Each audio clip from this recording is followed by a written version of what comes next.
Hello everyone. तो आज का हम लोग टेस्ट स्टार्ट करने जा रहे हैं। ठीक है, आज का जो सारा क्वेश्चन है वो हमने डीसी मोटर से लिया है।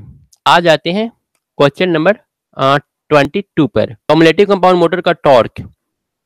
यहाँ पर एक क्वेश्चन गलत है। यहाँ पर हम लोग इसको थोड़ा सा समझेंगे, कैरेक्टरिस्टिक जो है उससे समझेंगे। और यहाँ पर आपको बताना है कम्युलेटिव कंपाउंड मोटर का टॉर्क क्या होगा। सीरीज मोटर से कम होगा, शंट मोटर से ज़्यादा होगा। कैरेक्टरिस्टिक अगर आपने इसका फिगर देखा है तो आप बता सकते हैं, अदरवाइज कैरेक्टरिस्टिक याद नहीं है तो इसे बता पाना संभव नहीं है।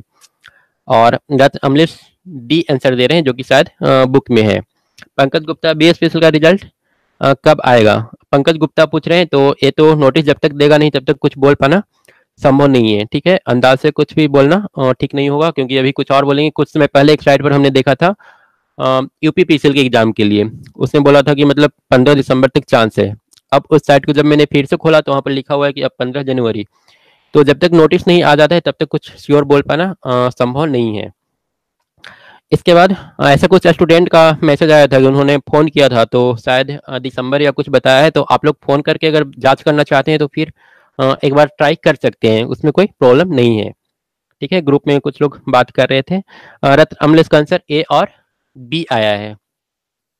ठीक है, तो कम्युलेटिव कंपाउंड मोटर का हम लोग को टॉर्क देखना है।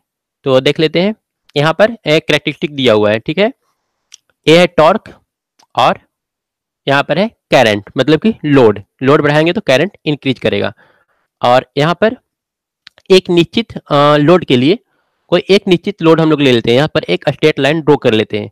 अब यहाँ पर देख सकते हैं जो टॉर्क है सबसे ज्यादा वो है सीरीज के लिए, उसके बाद है कम्युलेटिव का, और उसके पास है शंट। मतलब कि शंट से ज्यादा और सीरीज से कम। जो कम्युलेटिव कंपाउंड है इसका जो टॉर्क होगा शंट से ज्यादा होगा, सीरीज से कम होगा। तो एक कौन सा ऑप्शन है यहाँ पर?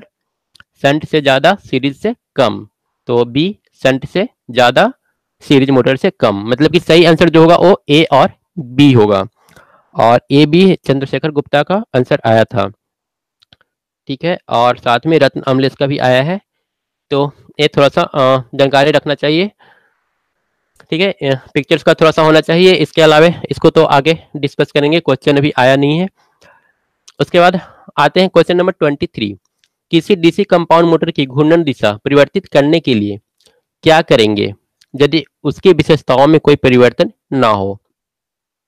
ठीक है, घूर्णन दिशा में परिवर्तन करने के लिए क्या करेंगे यदि उसके विशेषताओं में कोई कमी, कोई परिवर्तन ना हो? ठीक है, यहाँ पर रोटेशन का डायरेक्शन चेंज करना है। Question number 23। रत्न अमलेश का बोल रहे हैं okay, first week of January उन्होंने फ़ोन किया था वहाँ पर बीएसपीसीएल। तो आई थिंक जिसको चाहिए उनको आंसर मिला होगा। तो आप थोड़ा सा इंतजार कर लीजिए जनवरी का। और डी आ रहा है लोगों का आंसर, आर्मेचर वाइंडिंग के संयोजन परिवर्तित, नहीं शंट फील्ड वाइंडिंग के संयोजन। इसका जो सही आंसर होगा 23 का होगा बी। बी शायद किसी का नहीं आया है 23 का। बी इसका सही आंसर है, शंट फील्ड वाइंडिंग के संयोजन को परिवर्तित करेंगे। उसके बाद क्वेश्चन नंबर 24। घूर्णन गति पर क्या प्रभाव पड़ता है यदि कम्युलेटिव कंपाउंड मोटर में लोड बढ़ाया जाए? यहाँ पर कम्युलेटिव कंपाउंड मोटर है, आईए के वैल्यू को इंक्रीज कर रहे हैं, तो स्पीड पर क्या इफेक्ट पड़ेगा? घूर्णन गति बढ़ेगी, घटेगी, अपवर्तित रहेगी? ये एक बहुत इंपॉर्टेंट क्वेश्चन है और इसका भी आंसर जो है बुक में गलत दिया हुआ है। इसको अभी एक्सप्लेन करेंगे और इससे काफी बेनिफिट होगा। चंद्रशेखर का B24 का आ रहा है, घूर्णन गति घटेगी। ठीक है, ये यहाँ पर जो पूछा है कम्युलेटिव कंपाउंड के लिए पूछा है। कम्युलेटिव कंपाउंड में होता क्या है, शंट और सीरीज दो वाइंडिंग होते हैं, और कम्युलेटिव में ऐड हो जाता है, दोनों का जो फील्ड होता है, फ्लक्स होता है, वो ऐड हो जाता है। और वहीं अगर डिफरेंशियल की बात करें डीसीएम, ठीक है, सीसीएम और डीसीएम, यहाँ पर जो फ्लक्स होता है वो डिक्रीज करता है। अब हम लोग एग्जाम्पल लेके चलते हैं कम्युलेटिव कंपाउंड का, सीसीएम का। ठीक है, सीसीएम में अगर लोड बढ़ेगा तो आईए का वैल्यू इंक्रीज करेगा। ठीक है, आईए का वैल्यू इंक्रीज करेगा, और आर्मेचर के साथ सीरीज में इसमें एक फील्ड वाइंडिंग लगा होता है, एक सीरीज में लगा होता है, दूसरा शंट में लगा होता है। जब आईए का वैल्यू इंक्रीज करेगा तो जो सीरीज में वाइंडिंग लगा हुआ है उसका जो फील्ड है, फ्लक्स क्या है, वो इंक्रीज कर जाएगा। ठीक है, अब इसका फ्लक्स इंक्रीज करेगा तो यहाँ पर तो ऐड होना है, शंट का ऑलरेडी पहले से कुछ ना कुछ है, तो यहाँ पर जो टोटल फ्लक्स होगा आई के बढ़ने से वो ऐड हो जाएगा, बढ़ जाएगा। ठीक है, आई के बढ़ने से सीरीज वाला का फ्लक्स बढ़ेगा, शंट सेम रहेगा, और ओवरऑल जो फ्लक्स है वो इंक्रीज कर जाएगा। तो ओवरऑल फ्लक्स अगर इंक्रीज करेगा तो एन पर क्या इफेक्ट पड़ेगा, एन होता है directly proportional E by phi, ठीक है। अब जब फाई इंक्रीज कर रहा है तो स्पीड क्या होगा, डिक्रीज कर जाएगा। तो इसका जो सही आंसर होगा वो होगा बी। बुक में शायद डी दिया था, आप लोग एक बार देख लीजिएगा और आंसर लोगों का बी ही आया है, ठीक है, ए हो जाएगा। तो ए हम लोग सीखे सीसीएम का, कम्युलेटिव कंपाउंड मोटर का। अब डीसीएम काफी ज्यादा इंपॉर्टेंट है, हालांकि लिस्ट यील्ड मोटर है। डीसीएम की बात करें तो ये सबसे कम यूज होने वाला मोटर है, और इसमें 3 पॉइंट याद रखिएगा डीसीएम, ठीक है। डी इसका मतलब कि इसको इस तरफ थोड़ा सा बढ़ा लेते हैं, इसको रिवर्स डायरेक्शन में हम लोग रोटेट करवा सकते हैं, ठीक है। सी मतलब कि जीरो रेगुलेशन, इसको थोड़ा सा अगर हम क्रॉस कर दें तो ए हो जाएगा जीरो रेगुलेशन, ए भी डिफरेंशियल कंपाउंड का प्रॉपर्टी है। उसके बाद एम, एम से मिनिमम याद रखना है। इसमें जो स्टार्टिंग टॉर्क होता है, ये स्टार्टिंग टॉर्क पता, जो मैक्सिमम टॉर्क होता है या फुल लोड टॉर्क जो होता है, ये होता है मिनिमम। तो ये 3 चीज डीसीएम में याद रखना है। अब इसका थोड़ा सा समझते हैं होता क्या है, फ्लक्स पर क्या इफेक्ट पड़ता है करंट बढ़ने से या फिर लोड बढ़ने से। अब सबसे पहले लोड बढ़ेगा, ठीक है, लोड बढ़ने से करंट बढ़ेगा, ठीक है। कलर थोड़ा सा चेंज कर लेने हैं, आप लोगों को थोड़ा सा आसानी होगा, ठीक है। सबसे पहले लोड बढ़ा, लोड बढ़ने से करंट बढ़ेगा। कौन सा करंट बढ़ेगा, जो सीरीज में वाइंडिंग लगा हुआ है उसमें। और इसमें जो टोटल फ्लक्स होता है, वो फ्लक्स टोटल जो होता है ये होता है shunt flux minus series flux, ठीक है। अब जब आई ए का वैल्यू इंक्रीज किया तो हम लोग का ए सीरीज फ्लक्स इंक्रीज कर गया। अब सीरीज फ्लक्स इंक्रीज करने से हमारा ये जो ओवरऑल फ्लक्स था वो डिक्रीज कर गया, ठीक है। ये डिक्रीज किया तो स्पीड पर क्या इफेक्ट पड़ेगा, speed directly proportional E by phi, ठीक है। अब फाई हम लोग का डिक्रीज कर गया है तो स्पीड क्या करेगा, इंक्रीज करेगा, ठीक है। ये स्पीड इंक्रीज कर जाएगा डिफरेंशियल कंपाउंड मोटर में। तो सीसीएम और डीसीएम दोनों को याद रखना है। और इसी को लोड को और ज्यादा बढ़ाए या फिर फ्लक्स को मतलब सीरीज वाला जो फ्लक्स है इसको और ज्यादा कर दे तो फिर ये अपना रोटेशन का जो डायरेक्शन है वो चेंज कर लेता है, जो कि यहाँ पर हमने डीसीएम ए जो प्रॉपर्टी है यहाँ पर हमने बताया, ठीक है। ये इसका पूरा कंसेप्ट है। और रतन अमलेश बोल रहे हैं लोड इंक्रीज करने से फ्लक्स भी इंक्रीज करेगा। आप किसका पूछ रहे हैं, एक बार फिर से शॉर्ट में बोल देते हैं, ठीक है। सीसीएम, सीसीएम में दोनों ऐड होता है सीरीज प्लस शंट। लोड बढ़ेगा तो आर्मेचर करंट बढ़ेगा, आर्मेचर करंट बढ़ेगा तो आर्मेचर के साथ एक सीरीज में यहाँ पर बाइंडिंग लगा होगा, एक इसके अक्रॉस करंट भी इंक्रीज कर जाएगा। तो ये जो फाई सीरीज वाला है ये इंक्रीज करेगा, और सीरीज वाला फाई जब इंक्रीज करेगा तो हमारा जो ओवरऑल फ्लक्स था सीसीएम के लिए फाई 1 प्लस फाई 2 मतलब phi series plus phi shunt, वो ओवरऑल इंक्रीज कर जाएगा। लेकिन हम बात करें अगर डीसीएम का तो यहाँ पर फाई सीरीज लोड बढ़ने से आर्मेचर करंट बढ़ेगा, आर्मेचर करंट बढ़ने से सीरीज में जो फील्ड वाइंडिंग लगा हुआ है वो बढ़ जाएगा, उसका करंट बढ़ेगा, और उसका करंट बढ़ने से फाई सीरीज फिर से इंक्रीज करेगा। लेकिन यहाँ पर जो शंट है वो कांस्टेंट है फाई एस एच, और यहाँ पर जो ओवरऑल फ्लक्स था वो phi S H minus phi A C था, ठीक है। तो फाई ए सी जब इंक्रीज किया तो यहाँ पर जो ओवरऑल फ्लक्स है हम लोग का वो क्या हुआ, ओवरऑल फ्लक्स डिक्रीज कर गया, ठीक है। तो ओवरऑल फ्लक्स की बात करें तो सीसीएम में इंक्रीज कर रहा है और डीसीएम में डिक्रीज कर रहा है, ठीक है। ओवरऑल फ्लक्स की बात कर रहे हैं। तो यहाँ पर स्पीड भी उसी तरह से, जब फ्लक्स इंक्रीज करेगा तो स्पीड डिक्रीज करेगा, जब फ्लक्स डिक्रीज करेगा तो स्पीड इंक्रीज करेगा, ठीक है। और इसके बाद भी डाउट रहा तो फिर एक नेक्स्ट पेज लेकर के बताना होगा जिसमें सब कुछ क्लियर हो, तो आप लोग कमेंट कर दीजिएगा। उसके बाद क्वेश्चन नंबर 25, यहाँ पर जो लिखा हुआ है आप लोग पढ़ लीजिएगा, जो हमने बताया वो सारा कुछ लिखा हुआ है। In cumulative compound motor the field produce by the series winding add, यहाँ पर ऐड हो जाता है, जुट जाता है दोनों।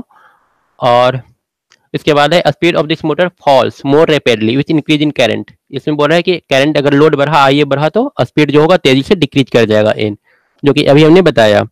और इसके बाद यहाँ पर डिफरेंशियल कंपाउंड के लिए सेम चीज लिखा हुआ है, यहाँ पर फ्लक्स डिक्रीज कर जाता है और स्पीड क्या होगा, डिक्रीज कर जाएगा। स्पीड में इंक्रीज, सॉरी फ्लक्स डिक्रीज करेगा तो स्पीड इंक्रीज कर जाएगा। तो वो सारा पॉइंट यहाँ पर गिवन है और यहाँ पर दिखाया गया है, ठीक है। लोड यहाँ पर आइए इधर इंक्रीज कर रहा है, और जब आइए इंक्रीज करेगा तो डीसीएम का हम लोग देखे थे ओवरऑल जो फ्लक्स था डिक्रीज कर रहा था, इसलिए इसका जो स्पीड है वो इंक्रीज करेगा। और यहाँ पर जो फ्लक्स था दोनों ऐड हो रहा था, ठीक है। सीसीएम में जो फ्लक्स था वो बढ़ रहा था, इसलिए यहाँ पर जो स्पीड है वो डिक्रीज होता हुआ दिखाई दे रहा है। जैसे जैसे हम लोग आईए का वैल्यू इंक्रीज करवा रहे हैं, ये डिक्रीज हो रहा है। ठीक है, आई थिंक सब क्लियर होगा। फिर भी अगर डाउट रहे तो आप कमेंट कीजिएगा, उसके बाद हम एक क्लीन पेज लेकर के वहां पर साफ से देख लेंगे। उसके बाद क्वेश्चन नंबर 25।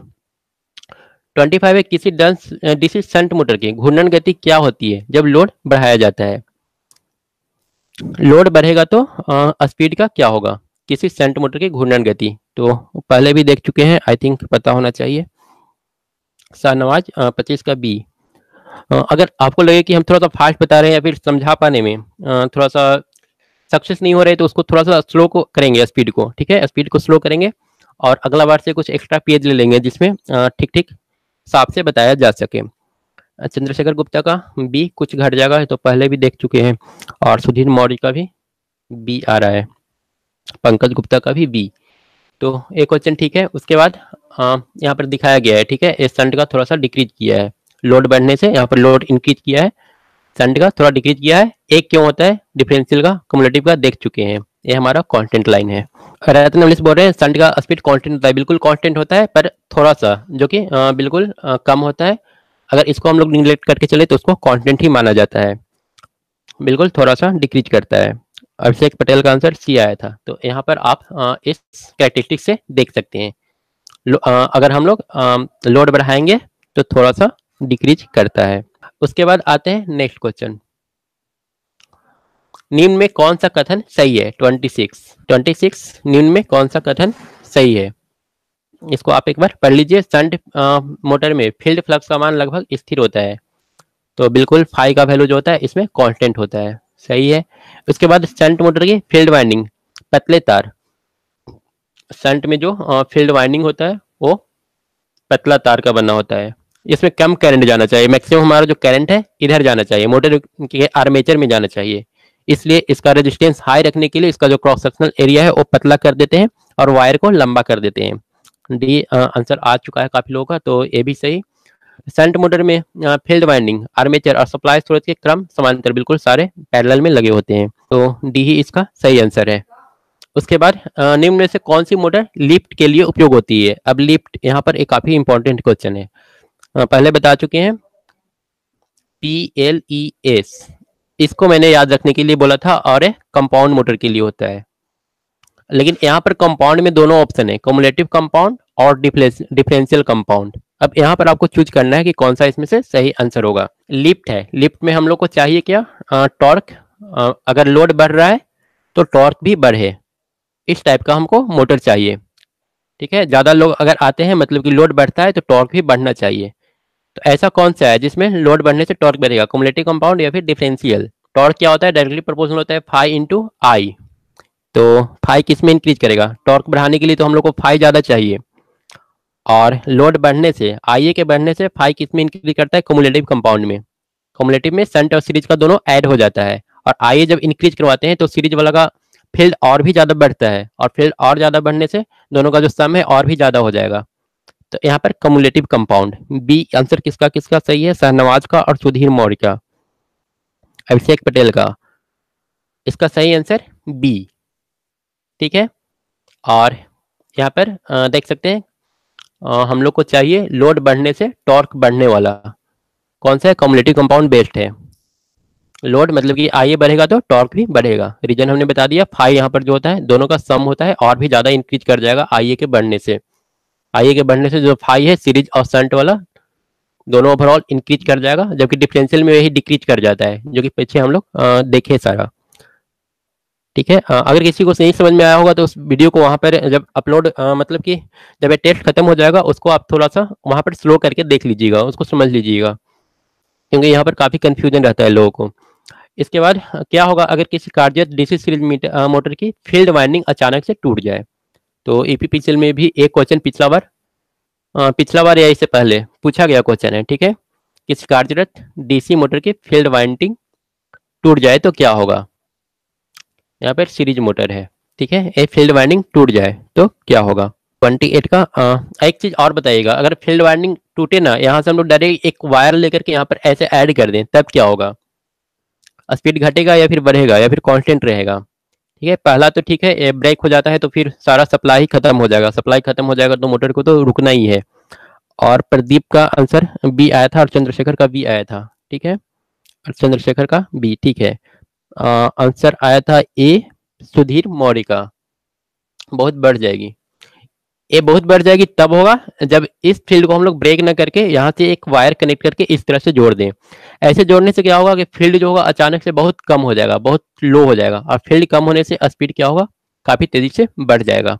ठीक है, तो यहाँ पर जो आंसर आया है एक सुधीर मौर्य का, सबसे पहले 28 का ए उन्होंने बोला था, वो तब होगा जब यहाँ पर हम लोग इस टाइप से वायर जोड़ दें, क्योंकि इस वायर को जोड़ते ही करंट जो है हमारा यहाँ से फ्लो करना शुरू कर देगा, और जब करंट यहाँ जाएगा तो फील्ड करंट आई एफ तो जीरो हो जाएगा, लेकिन फ्लक्स पूरा जीरो नहीं होगा, रेसिडुअल फ्लक्स होता है, करीब 20% रेसिडुअल फ्लक्स रह ही जाता है।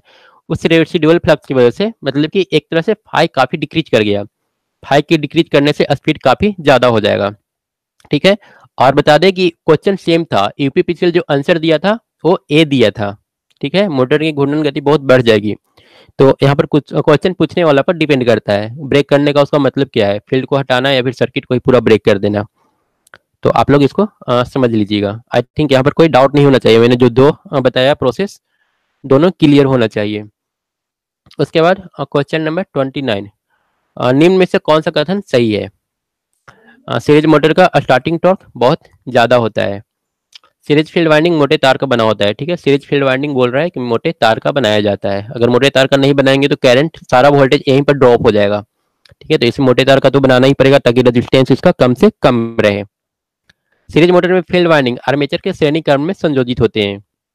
सीरीज मोटर में फील्ड वाइंडिंग आर्मेचर के श्रेणी, तो ये तो आप लोग को पता ही है, उपयुक्त सभी। ठीक है, डी इसका सही आंसर होगा 29 का।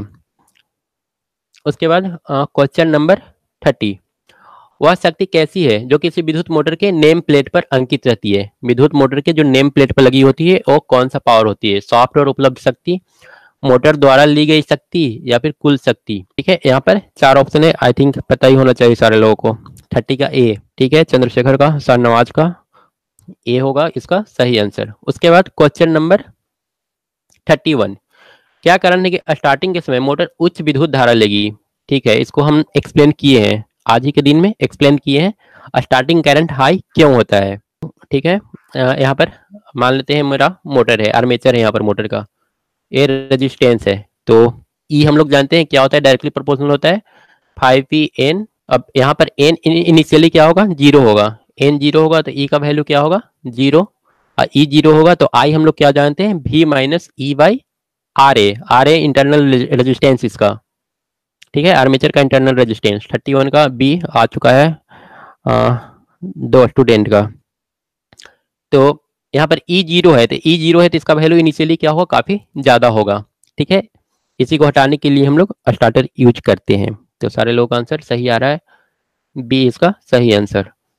उसके बाद क्वेश्चन नंबर 32, निम्नलिखित में से किन तथ्यों पर बैक ईएमएफ निर्भर करता है? तो कई बार हो चुका है क्वेश्चन नंबर 32, आई थिंक नया क्वेश्चन अब मिलना नहीं चाहिए क्योंकि हम लोग काफी कुछ डिस्कस कर चुके हैं।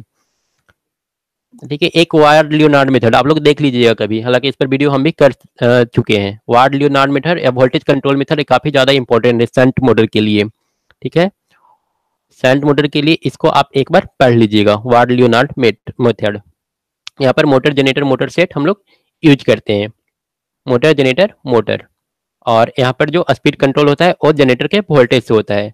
और कोई बता सकता है, अगर बता सकते हैं तो आप लोग बोलिएगा कि यहाँ पर अगर इस मोटर का स्पीड को रिवर्स करना रहा तो कैसे करेंगे? ठीक है, यहाँ पर मोटर जनरेटर मोटर सेट होता है वार्ड लियोनार्ड मेथड में।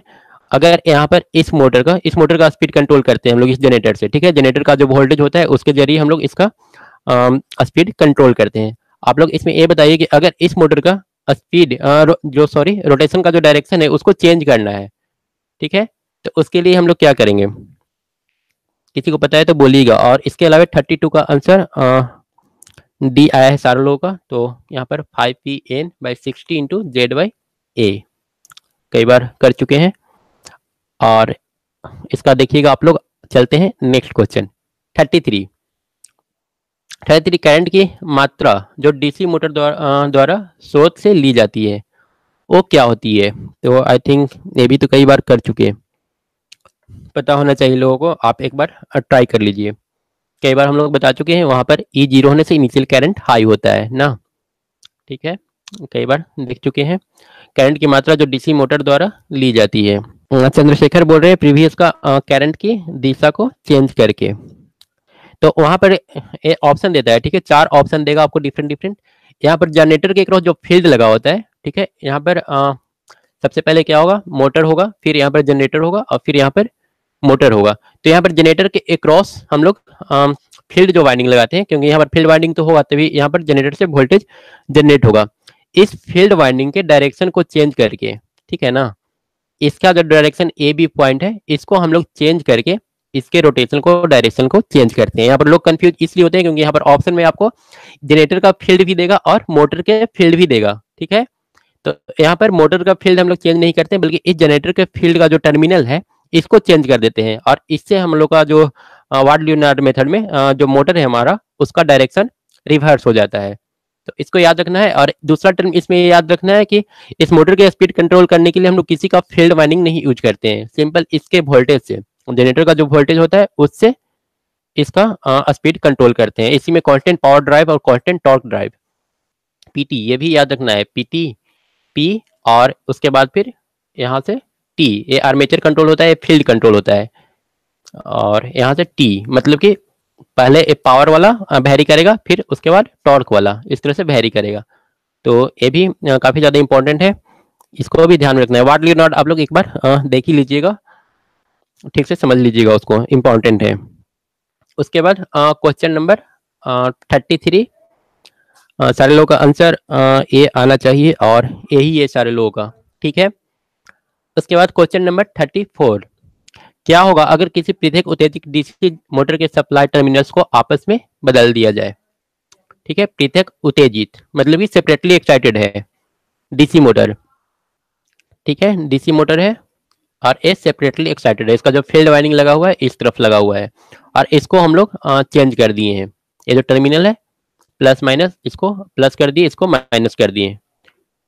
तो यहाँ पर क्या होगा, मोटर की घूर्णन की दिशा परिवर्तित होगी, मोटर की घूर्णन की दिशा वही रहेगी। तो 34 भी पता ही होगा सारे लोगों को। तो यहाँ पर जो सही आंसर होगा बी, सुधीर मौर्य का सी आ रहा है बी। अगर हम लोग दोनों फील्ड के साथ साथ आर्मेचर दोनों का टर्मिनल का डायरेक्शन अगर बदल दे, ठीक है, फील्ड और आर्मेचर दोनों का अगर डायरेक्शन हम लोग चेंज कर दे, दोनों के टर्मिनल का डायरेक्शन चेंज कर दे, तो फिर स्पीड सेम टू सेम रह जाएगा। पर इन दोनों में से किसी एक को अगर हम चेंज करते हैं तो फिर हमारा जो डायरेक्शन है वो चेंज कर जाएगा। इसीलिए यहाँ पर सेपरेटली एक्साइटेड दिया है, ताकि इसका टर्मिनल हम चेंज करें तो ये हमारा फील्ड वाला जो वाइंडिंग है वो चेंज ना हो। तो इसका सही आंसर बी, मोटर की घूर्णन की दिशा परिवर्तित हो जाएगी। अब क्वेश्चन नंबर 35, घूर्णन की दिशा डीसी मोटर में किस नियम के द्वारा ज्ञात की जाती है? तो काफी सिंपल है, यहाँ पर कंफ्यूज मत होइएगा। जनरेटर के लिए हम लोग फ्लेमिंग राइट हैंड रूल, यहाँ पर लोग कंफ्यूज सिर्फ इसी में होते हैं कि राइट हैंड रूल या फिर लेफ्ट हैंड।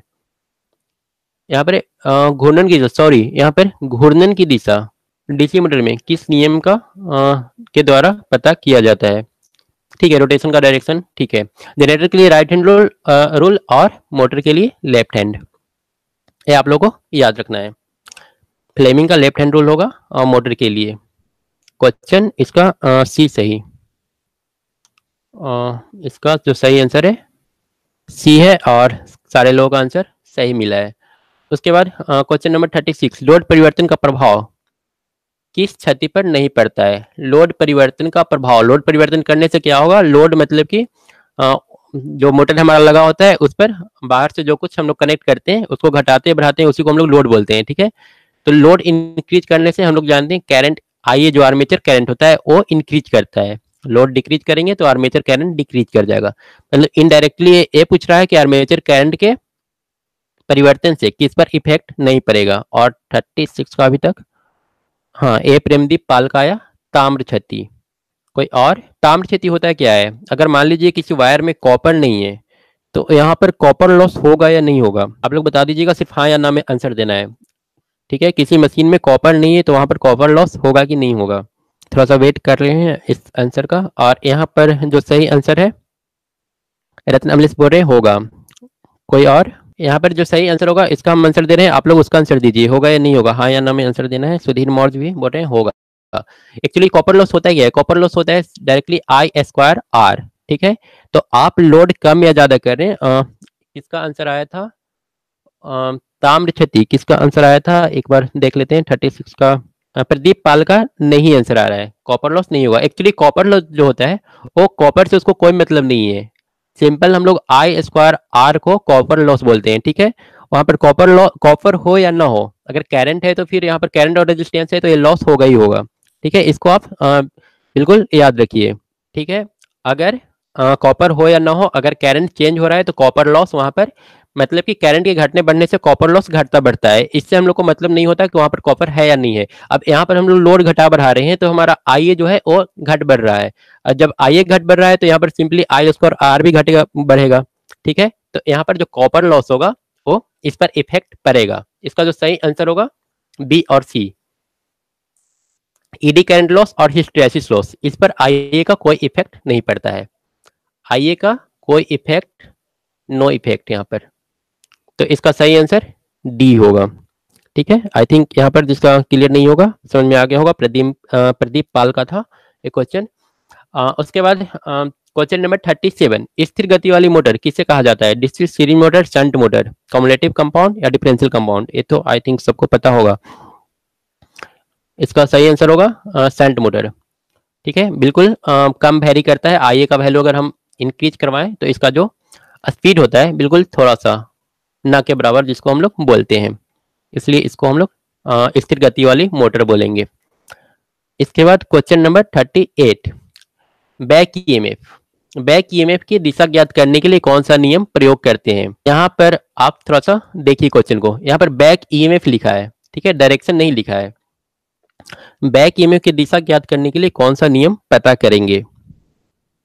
यहाँ पर आप लोग देख लीजिए, अगर अलग से किसी को कोई ऑप्शन पता है तो आप लिख दीजिए, अलग से कोई और आंसर आप जानते हैं तो यहाँ पर लिख दीजिए। 38 का बी चंद्रशेखर का आ रहा है, और यहाँ पर हम लोग स्पीड का, मोटर के स्पीड का डायरेक्शन पता करने के लिए हम लोग फ्लेमिंग का, सॉरी ये मोटर जनरेटर का दाएं हाथ का नियम जनरेटर के लिए, जनरेटर में ईएमएफ पता करने के लिए हम लोग फ्लेमिंग के दाएं हाथ का रूल यूज करते हैं।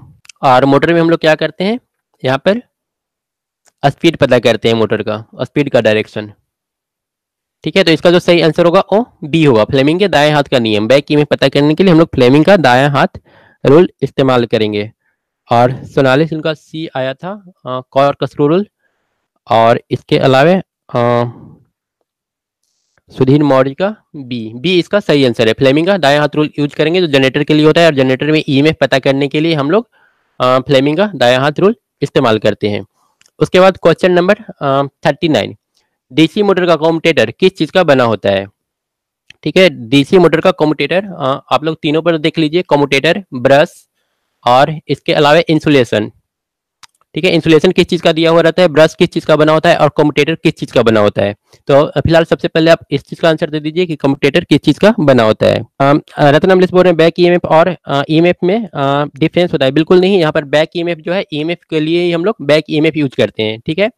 यहाँ पर मोटर या फिर जनरेटर, यहाँ पर जो आर्मेचर के अक्रॉस वोल्टेज जनरेट होता है उसी को हम लोग बैक ईएमएफ या फिर ईएमएफ बोलते हैं। उसके बाद यहाँ पर चंद्रशेखर का आंसर ए, तांबा का। ब्रश कार्बन का बना होता है बिल्कुल। और सोनाली का यहाँ पर सी आ रहा है, बेकेलाइट नहीं, बेकेलाइट नहीं होगा, तांबा का कम्यूटेटर बना होता है। और जो ब्रश यूज होता है वो कार्बन या फिर कॉपर का यूज होता है, लेकिन ज्यादातर कार्बन का बना होता है। और जो इंसुलेशन देते हैं वो किस चीज का होता है, ये भी हम कई बार बता चुके हैं, रीजन के साथ बताए थे कि इंसुलेशन हम लोग किस चीज का देते हैं और क्यों देते हैं। जो इंसुलेशन होता है वो माइका का दिया जाता है, ठीक है, और माइका यहाँ पर यूज करते हैं। उसके बाद आते हैं नेक्स्ट क्वेश्चन, ठीक है। और माइका का शायद हिंदी अभ्रक होता है, हमको श्योर पता नहीं है, ठीक है, आप देख लीजिएगा, माइका और अभ्रक शायद सेम चीज ही है। उसके बाद क्वेश्चन नंबर 40, आज का लास्ट क्वेश्चन, डीसी मोटर का यह घूमने वाला भाग कौन सा है। ये तो काफी सिंपल है, आई थिंक पता होगा सारे लोगों को। रतन अमलेश बोल रहे हैं अगर ब्रश कॉपर हो तो कम्यूटेटर, कम्यूटेटर हमेशा कॉपर का ही बना होता है, और ब्रश हम लोग कभी कॉपर यूज करते हैं, कभी कार्बन यूज करते हैं, ठीक है, ज्यादातर कार्बन यूज होता है। कम्यूटेटर हमेशा कॉपर का ही होगा। इसका सी, आर्मेचर एक रोटेटिंग पार्ट है इसमें। तो आज हमने 40 क्वेश्चन ही लिया था और आज का है लास्ट क्वेश्चन है। ठीक है, जो लोग लास्ट में वो लोग स्टार्टिंग की कुछ वीडियोस देख लीजिएगा, वहाँ पर हमने कैरेक्टरिस्टिक काफ़ी कुछ बताया सीसीएम और डीसीएम के बारे में, वो आपके लिए इम्पोर्टेंट हो सकता है। और आज के इस लेक्चर को फिनिश ख़त्म करते हैं। ठीक है, थैंक्स।